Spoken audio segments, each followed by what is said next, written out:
Hi friends, today we're going to read about Andrew Clement's Yoshi Big L.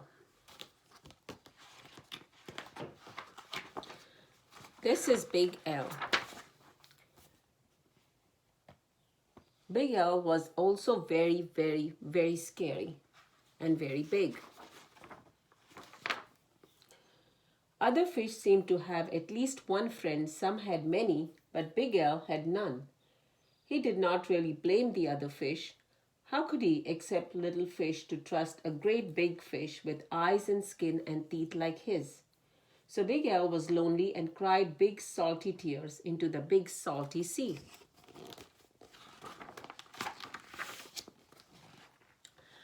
But Big L really wanted friends, so he worked at it. First, he tried wrapping himself up with seaweed. He thought it was a great disguise, but no one else did. Who wants to stop and talk to a floating plant that has big sharp teeth? Then he thought that if he puffed himself up round, the other fish would laugh and see how clever and silly he could be. All they saw was how big he could be. They steered clear. Very early one morning, Big L went down to the bottom and flopped and wiggled himself into the sand until he had almost covered up.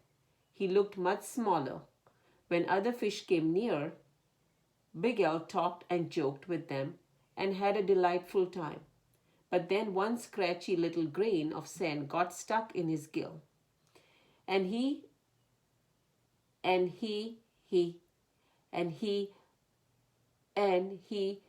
sneezed.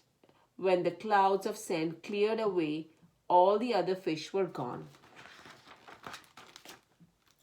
Big L even changed his color one day so he could look like he belonged to the school of tiny fish passing by.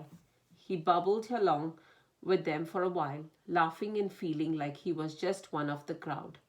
But he was so big and clumsy that when all the tiny fish darted to the left and then quickly back to the right, Big L just plowed straight ahead. He went bumping and thumping right into the little fish. Before he could even say, "Excuse me," they were gone and he was all alone again, sadder than ever. Just when Big L was starting to be sure that he would never have a single friend, something happened. He was floating along sadly, watching some of the smaller fish and was wishing they could come closer.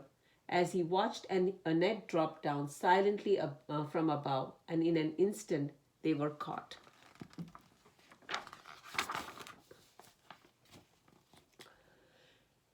Big L forgot all about being lonely and he forgot all about being sad. His eyes bulged out bigger and rounder than ever. And with a mighty flip of his tail, he opened his mouth and charged straight at the net. The net was strong, but Big L was stronger. He ripped right through it and all the little fish rushed out through the hole. But when Big L tried to turn around and go out of the hole, he got all tangled up in the net. He was stuck. The net went higher and higher toward the bright surface of the sea, and the little fish watched Big L as he disappeared above them. When the little fish were able to speak again, all they talked about was the huge, wonderful fish that had saved them. How great to be free, but what a shame that the big fellow had been captured.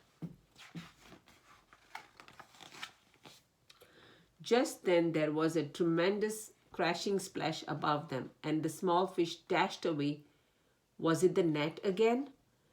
Not at all. It was Big L. Those fishermen took one look at him and threw him right back into the ocean.